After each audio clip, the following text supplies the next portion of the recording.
Hi, and welcome back to my YouTube channel.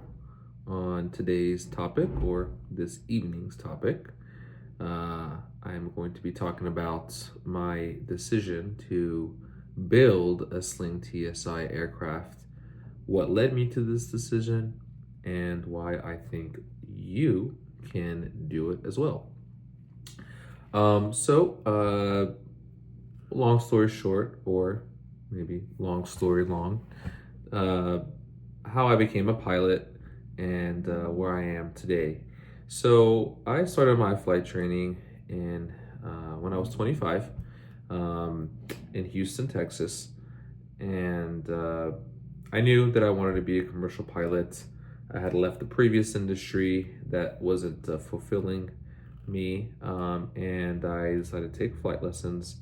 I was 25 years old, did all my training down in Houston, Texas, and got my first job as a uh, aerial photography pilot flying a 172 in Houston. And then my second job was with Boutique Air, flying the PC-12 based out of LAX. That was an amazing opportunity, being able to fly a aircraft like the Pilatus PC-12, only at 500 hours in a Class Bravo airport like LAX.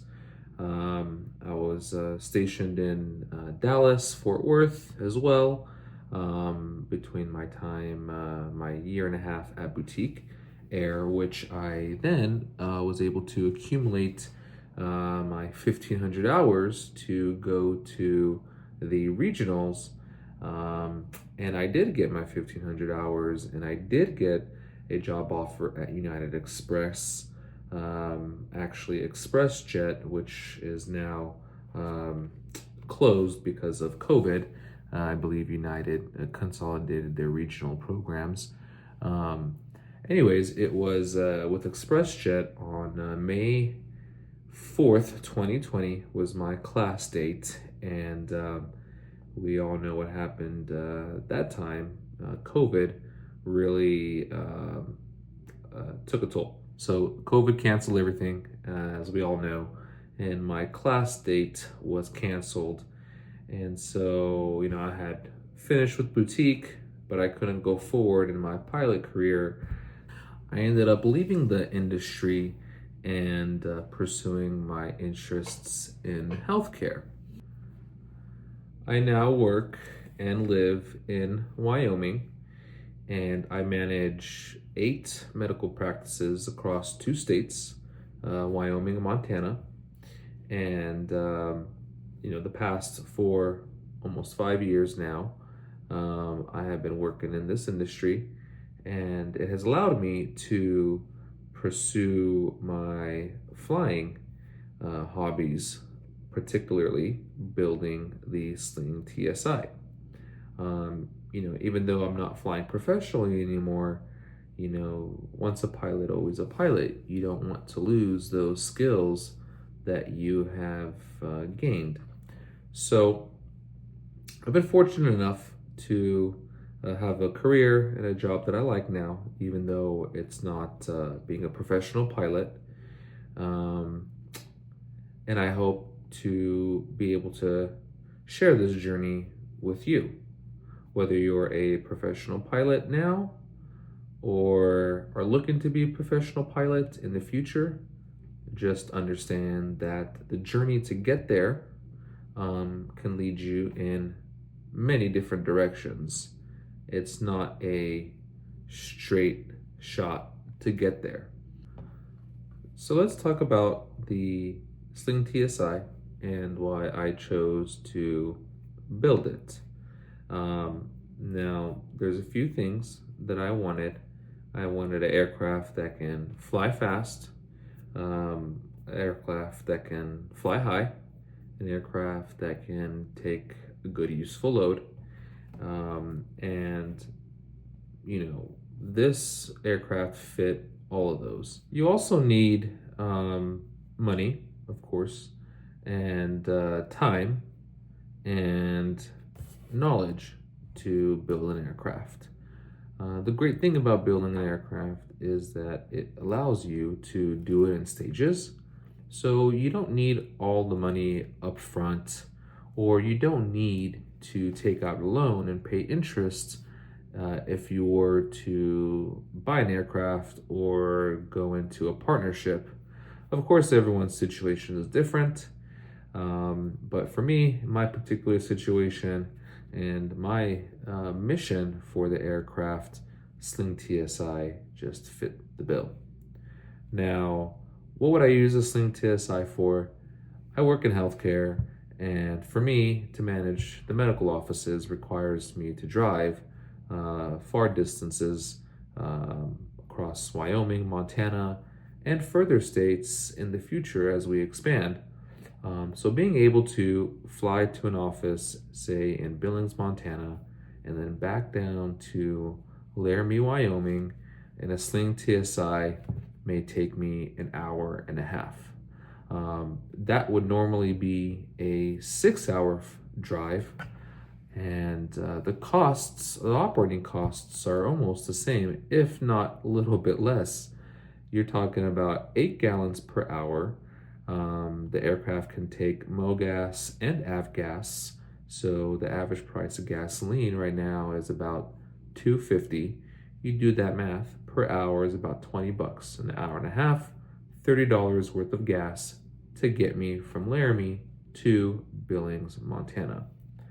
I drive a Subaru Crosstrek and I get about 30 miles per gallon, and it would probably cost me about $40 to $50 to drive up to Billings and then back. So already you're saving on gas. The road tax engine, and there's a lot to uncover there, is also a more advanced, newer engine than the traditional general aviation aircraft that you'll find. And as such, there are some advancements in there that actually allow you to be able to service your engine. A few things that I like about the Sling: it is a 4-passenger aircraft. It is turbocharged, so I can fly into the flight levels and above mountains in some weather, especially given the mountainous region that I live in. It's very important. Useful load is really high, about over 1,000 pounds. And with the SLING TSI, you're able to almost carry full, well, in some cases, you can have 4 full adults in there, plus full fuel, and take off and at a high altitude, high density altitude airport. Compared to a lot of the aircrafts in this category, a Turbo 182, a Turbo Mooney, a Turbo Cirrus, these things are possible with those aircraft, but you're going to spend a lot more money to buy a new aircraft like that versus building a new aircraft. You know, buying one of those aircraft could cost you anywhere from $700 to $1.3 million for a brand new Turbo Cirrus, or you could pay between $250 to $350 to build the aircraft like a SLING TSI. You could either do it yourself, or you could go to one of the build assist programs around the country, the main one being at the airplane factory down in Torrance, California. There's also a couple of other ones around the country, and if you'd like to learn more about that, just leave a comment down in the comments and I can respond to those. Now, of course, there's a time commitment when building an aircraft, and I've given myself 2 to 3 years to realistically finish this project. Hopefully, I do it sooner. I was able to buy the empennage pieces already built, and I didn't have to wait that initial 4 to 5 months to receive them before starting the next part of the build. So I'm ahead in that aspect, and I do have my wings expected to arrive sometime in February or March. So 2 to 3 years. You could do it faster if you go with the build assist programs, specifically at the airplane factory down in Torrance, California. You also need some good working knowledge on how to build the aircraft. There's a lot of resources online. Of course, EAA, there's a handful of blogs on the internet. There's also the Sling website forums. There is also a Sling Discord. Um, and of course, you can reach out to Sling Technical by email, and they are very, very helpful. There are also lots of people in this community that have been very helpful in this journey that you could reach out to. I have uh, already been fortunate enough to reach out to a couple of these folks, and they have already helped me in my journey. And for that reason, I'm want to give you hope that it is possible to build the aircraft, and the people out here, like myself, would love to help you as well. As I'm learning, I want to share that knowledge with you and give you hope that it is possible to build your own aircraft.